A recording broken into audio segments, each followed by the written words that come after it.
Welcome back to another edition of Coaching with the Bible. This is episode, guess, 144, season 3, episode 35. Portion of the week here in Israel is the portion known as Korach. The portion in the everywhere else in the world, other than here in the land of Israel, is the portion known as Shlach. On some level, those are twin stories, both not good. Last week, the story of the spies. This week, the story of the rebellion in the camp, effectively leading to a mini civil war of sorts. And I think perhaps one of the sadder stories in the entire Bible. Our topic of the week is on being a great communicator. What we're going to look at this week is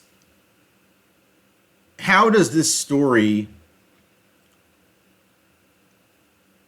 help us in our day-to-day, in our ability to communicate.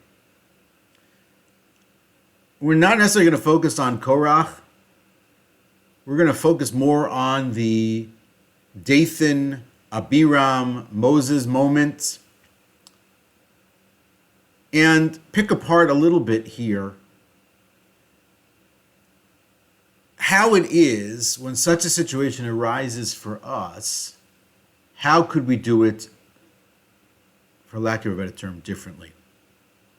How could we be a better communicator or become a great communicator, and that, by extension, a greater leader, when such moments arise?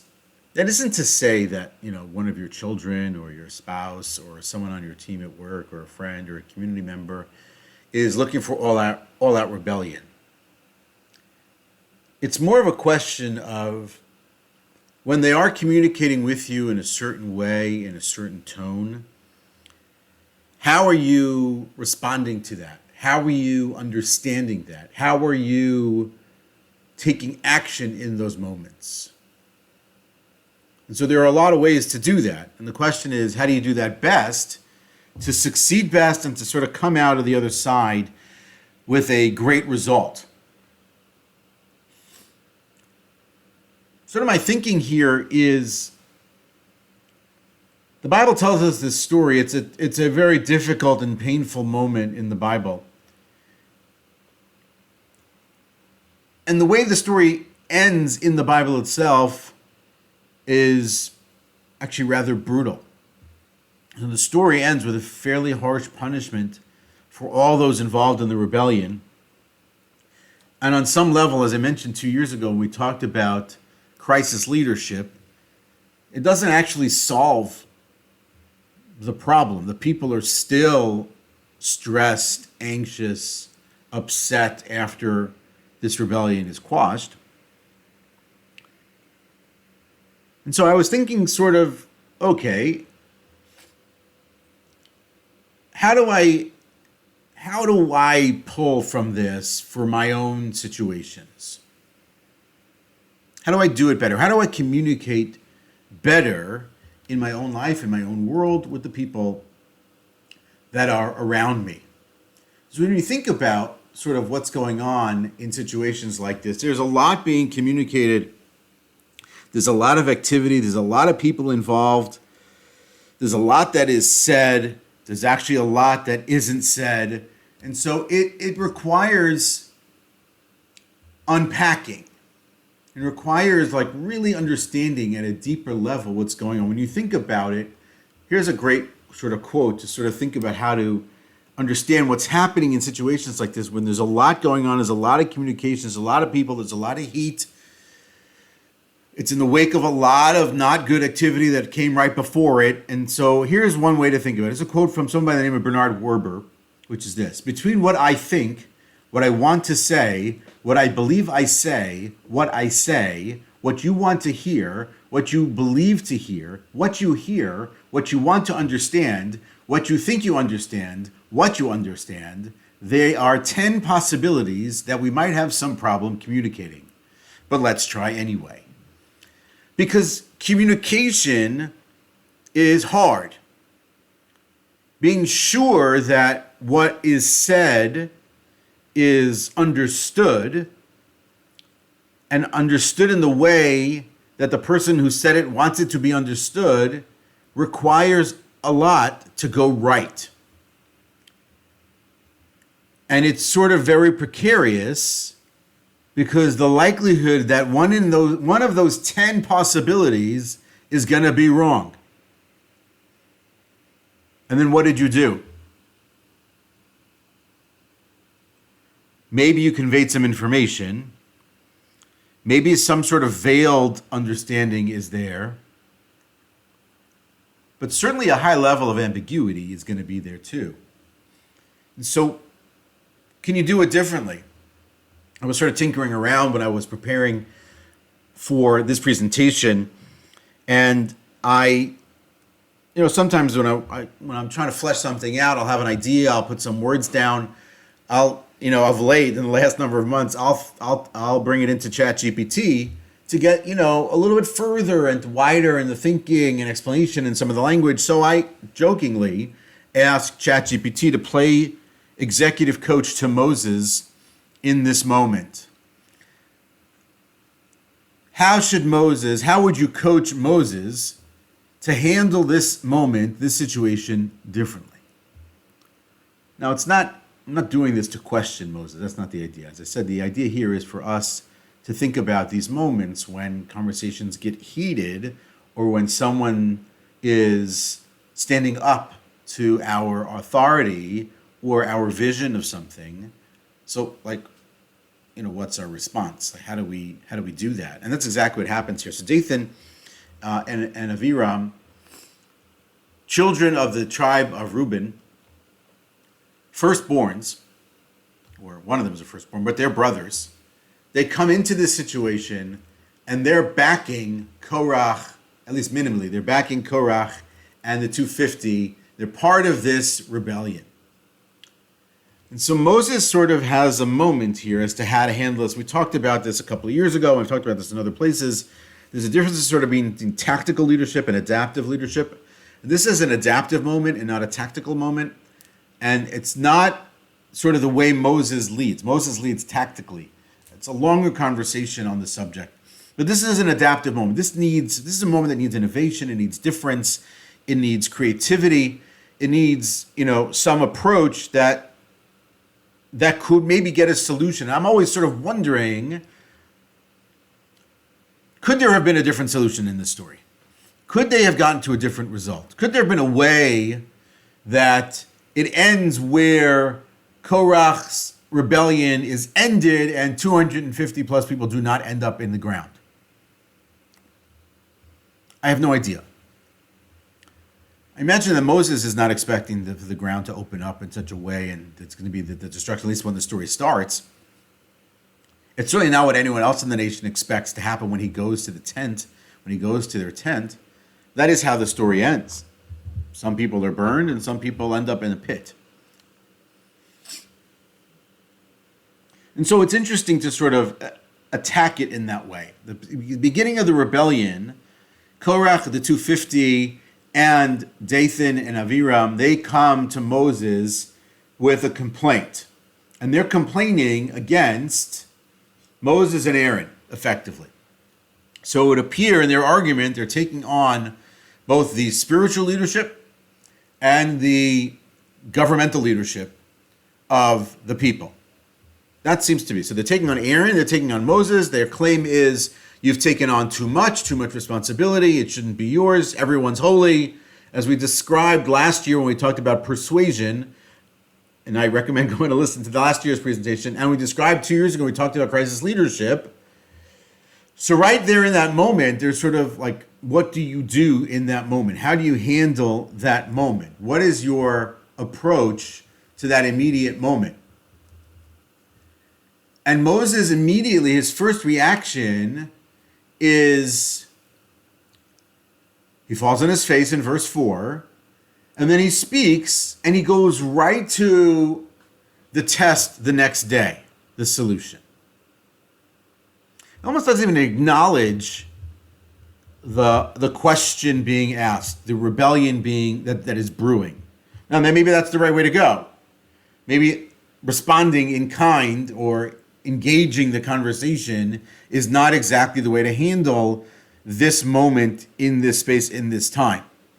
Or maybe Moses knows from the beginning that we have to crush this rebellion because, as I mentioned 2 years ago in the crisis leadership piece, because the bigger piece here is saving the Jewish people, saving the people of Israel. And if we allow this to fester any longer, more people are going to lose their lives. And it's only going to get worse. It's only going to, go down that hill into the rabbit hole, any further, a black hole, ending in real destruction that maybe there's no way out of. So Moses goes right to a solution in verse 5. Only in verse 8 and 9 does he actually speak to them, and 10 and 11 speak to them about what it is that they say, and he goes right back at them. In the immediate aftermath of that, beginning of verse 12, Moses is now taking on the others. So he's not focused now, let's say, on the spiritual leadership, the issue of priesthood. He goes to Dathan and Abiram, and he wants to now deal with the issue of the leadership. And he calls them to come to him. And they say no. There's like astonishing language in verse 12. We're not coming. We're not going up. The language in the Hebrew is we're not going up. And they go further. Not only are they not coming, they do take a shot at Moses. You took us out of a land of milk and honey to kill us in a desert. Are you now going to rule over us? By calling them to his tent, they're calling it out as a statement of commandment that they have to come to him. And they say, no. In verse 14, they continue, you didn't bring us up to a land of milk and honey. You didn't give us the vineyard and the field. We're not coming. I mean, that's a strong reaction here. Now, we've met these guys before. They're already difficult people among the people of Israel already at this point, but they're here. They got through the desert. They got through Mount Sinai. They crossed the sea. They got through the plagues. They were at the revelation. All those things happened. And now they're here. And they are, for lack of a better term, angry. Now again, we can make a distinction and say this is simply the argument that they're using. This is not actually what they're arguing about. This is not really what they want, but this is the way to be most effective in this political moment, is to sort of attack this. Because now the people of Israel are now, right, they're already a year plus into the desert, assuming this takes place in the second year and it takes place after the spies. So they're in the second year of the desert. They've just found out that they're not going into the land, that they're going to be in the desert for 40 years, and none of them are entering the land. None of them are entering the land. Moses at this point is, they are not. So they have what to say. The rebellion is fresh, and it hurts, and it cuts deep. And so they're not coming. And so Moses goes to them.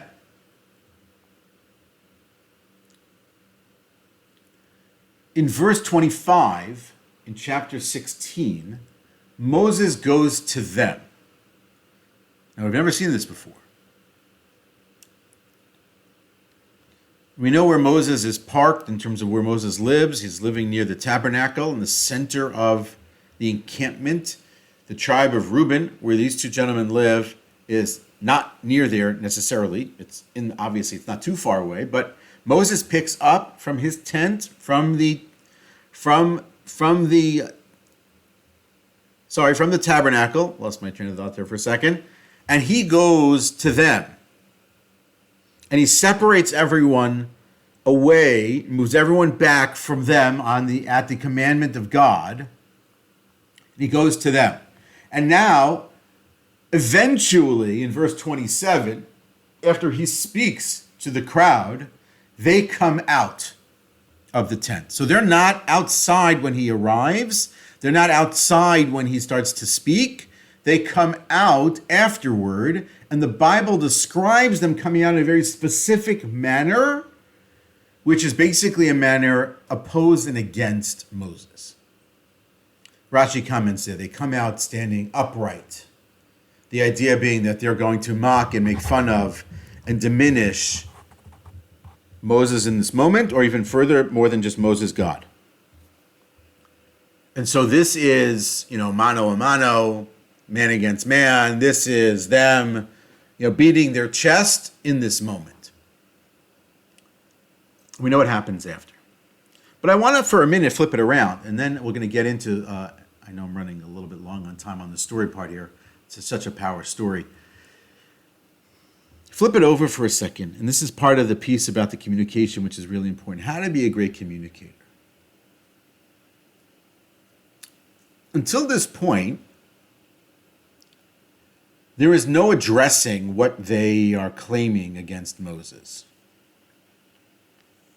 When Moses commands them to come to him, there is no explanation there. They have no idea exactly what it is that Moses wants from them there.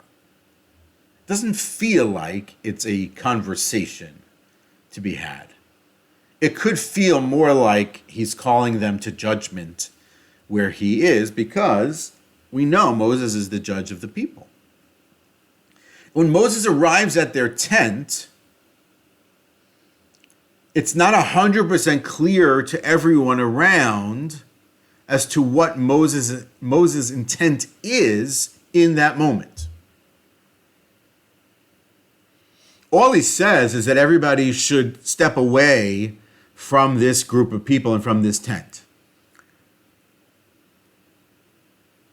It doesn't feel like, other than him being proactive, which is super impressive and super important that Moses is proactive in this moment, he goes to them. It's not clear from their perspective as to what it is that Moses intends to do here in this moment with them, with the people that are around them. It's not clear. What do you want? Is it going to be a conversation? We're going to stand up to you. Is it going to be a fight? Is it going to be some punishment? It's not clear. And so this is sort of where I get off on sort of my side of this conversation with respect to becoming a great communicator, and appreciating that here there is a little bit of a gap in terms of what's happening, and therefore it doesn't exactly work. We have to appreciate, there's a great quote from Tony Robbins, which is this: to effectively communicate, we must realize that we are all different in the way we perceive the world, and use this understanding as a guide to our communication with others. Well stated, Tony Robbins. Because we know that often people hear not the words we say, but the way in which we say it. And experience not necessarily the words we say, but the nonverbals. The things that we're doing when we're speaking, and not just what we're saying. And often, and this is another great quote that I saw, the single biggest problem, this is a quote from George Bernard Shaw, the single biggest problem in communication is the illusion that it has taken place. And so when we get here into this space is this idea that perhaps something was communicated to them and they missed it. Perhaps nothing was communicated to them and therefore they didn't miss anything. Perhaps Moses didn't actually want to say anything to them and they didn't hear anything, right? So what happened? There was a request, there was a command to come. And how do we do that? What do we do with that here? And so what we need to sort of think about and appreciate in this space is perhaps, again, not in the space of Moses, but with respect to ourselves, how might we handle some sort of a situation differently? And so if we're coaching a situation like this, one is getting real clarity on what is the issue that's being argued here. Getting deep. So if this is us, again, taking this out of the space of Moses in the Bible in that moment in the rebellion, that's not what we're experiencing in our own lives. But when we're having sort of a moment with someone else, and there seems to be some sort of a lack of communication, or in general, we want to become a better communicator, We want to be viewed as a great communicator for ourselves, for our family, for our teams, for our communities. So first is establishing great clarity, really becoming clear around what it is that we're trying to say. There's something called the seven C's of communication, right? The 7 C's of communication are clear, concise, concrete, correct, coherent, complete, and courteous. Again, the first one is to be clear. That clarity is everything up the front. If you do not have clarity with respect to what you're saying, and then on the flip side, checking for understanding that it's abundantly clear as to what it is that you said, that they understood, you don't have anything. You can try everything else. But if you're not there, if you don't have that, you got nothing.